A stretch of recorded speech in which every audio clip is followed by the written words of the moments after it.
Welcome back, YouTube pipe smokers. Mutton Chop Piper here.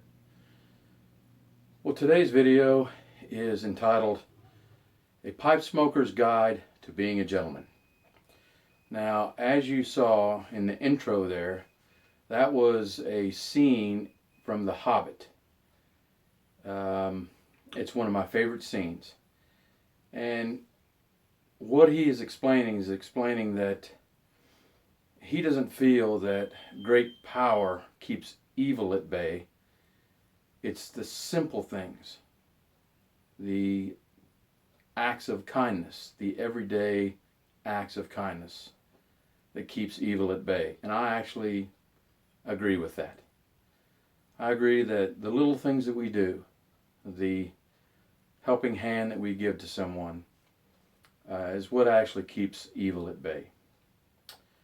So let's continue on from that. I wanted to read you something about how pipe smokers in the past have been viewed. So let me read this to you. Not only has there been a continuum of praise in print for the pipe, but also as a group, pipe smokers have been typecast in the press as cerebral, philosophic, steady, dependable, and deliberate. The encomiums abound. A pipe is the fountain of contemplation, the source of pleasure, the companion of the wise, and the man who smokes thinks like a philosopher and acts like a Samaritan. This video I wanted to do so that I could kind of give you some guidelines on how to conduct your life. I mean, maybe it's presumptuous of me, but I feel like in the last 30 years or so, we've kind of lost our way as pipe smokers. We've lost what it means to be a pipe smoker. And what I just read is described pipe smoking between 1950 and 1970. Between then and now, it's sort of degraded to just, oh yeah, I smoke a pipe, it's no big deal. But it is a big deal. There's a lot that goes into pipe smoking. You know that from being part of the hobby. You have to draw it a certain way, pack it a certain way, light it a certain way. It's very high maintenance. And I think that someone who is a deep thinker, and I think personally that anyone that is a pipe smoker is a deep thinker, even if you don't have the education. I think that you are. I think you're a deep thinker. I think that people who smoke pipes are deep thinkers, and they are kind. They are philosophic. A pipe gives you time to reflect, to think about things that are going on in your life, in other people's lives, and in the world. So let me start out giving you some of the guidelines that I'd like to see all of us as pipe smokers follow. The first one is present yourself in a positive manner. Be clean. Dress well. To those outwardly that look at you from the outside, give them an image of a positive person, someone who knows that he's worth something and is proving it by dressing well. Another guideline. Be kind to people, especially those that are less fortunate than you are. I'll give you an example. This morning, I'm the one that usually goes and does the grocery shopping. There was a lady in front of me who was in one of those motorized carts, and she had a huge amount of groceries in her cart.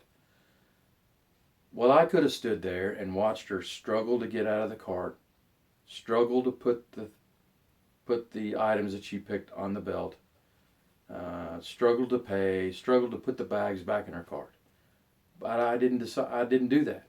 I elected to ask her if she needed help. So I did. I asked her. I said, "Ma'am, would you like some help putting your things on the belt?" And she said, "Oh, thank you so very much." So I put her things on the belt. They went through and were rung up, put in bags, and then I took her bags and put them back in her cart for her.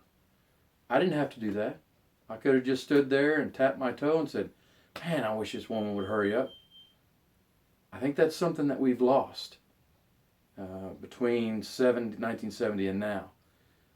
Our willingness to help others. And as pipe smokers, I think we need to lead the way. Get in there and ask if someone needs help. And I'm telling you, you will feel very good inside. Let's see. Another guideline is when you eat amongst other people, eat with utensils. It's pretty much a no-brainer. Don't use your hands and don't stuff your face. Just use utensils and try to be someone. When they see you and you use utensils properly, they look at you and say, "No, that's a guy who's got it together." Another guideline is try to speak intelligently when you speak to someone. Don't curse every other word. If you're talking to someone about something important, try to talk intelligently and calmly. I'll give you another example. My daughter took out a loan for a class she had in college. Well, she had to drop the class for some reason, and she moved at the same time. So the bank wanted their money back. Well, they couldn't find her, so they started garnishing her wages. So she got upset and she started to cry and freak out. So I said, "Calm down. It's all right. We'll take it. We'll take care of it." So we went to the bank, and I asked to see the person that was in charge of loans. They ushered us into this room and sat us down. This woman walks in and we said, "We'd like to talk about the loan that my daughter has defaulted on." And immediately she took a negative stance. She said, "Well, your daughter took out the loan and we want our money back." I said, "Ma'am, I understand that. I understand that. I'm here to try to figure out a way to do that." She goes, "Well, you better figure out something because we want that money." I said, "Ma'am," I said, "me and my daughter are here. We're not out there trying to figure out a way to get out of it. We want to make restitution. We're here, but we need your help to figure out how to pay that money back." Well, once she saw that my demeanor was calm and that I was honest about wanting to pay the money back, her mood changed. She said, "Well," she goes, "I would suggest that you take out a loan somewhere if you don't have the money immediately." And I said, "Okay, we'll take that under advisement." And then I said, "Well, is there any way that we can reduce the amount of money that she owes?" She goes, "Well, yes, there's a committee that gets together and reviews defaulted loans, and if they feel that she is deserving, they'll give her a 25% break." I said, "Well, that'd be great. I would love to sign up for that." So we signed up for it, got the 25% break, went to the bank, got a loan, and the situation was taken care of. But my point is by me being calm and me, not losing my cool, it calmed her down, and we were able to resolve the situation. Something else that you might think about doing is, another suggestion is treat every woman as a lady. Even if you know she's not, just treat her like she's a lady. And it will blow your mind how much respect people will have for you if you treat every woman as if she was a lady.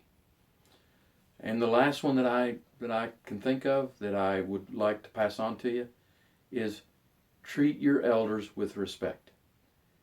If you're 30 years old and you're talking to a 50-year-old man, call him sir. "So, you smoke a pipe?" "Yes, sir, I do." "Well, how's that going?" "Well, sir, it's doing great." Well, what kind of blends do you like? Well, ma'am, I like this blend and I like that blend. Treat your elders with respect. Call them ma'am, call them sir. Or if you're from another culture, whatever you use to as a sign of respect for your elders. All right, well, that's it for this video. I hope you learned something. If you want to, you can tell me go jump off a cliff somewhere. I'm not listening to your, your guidelines. That's fine. I completely understand. But if we as a community lead the way, I think we can probably maybe bring our society back to where it was many years ago. Thank you for watching. And until my next video, I want to wish you and your family happy piping.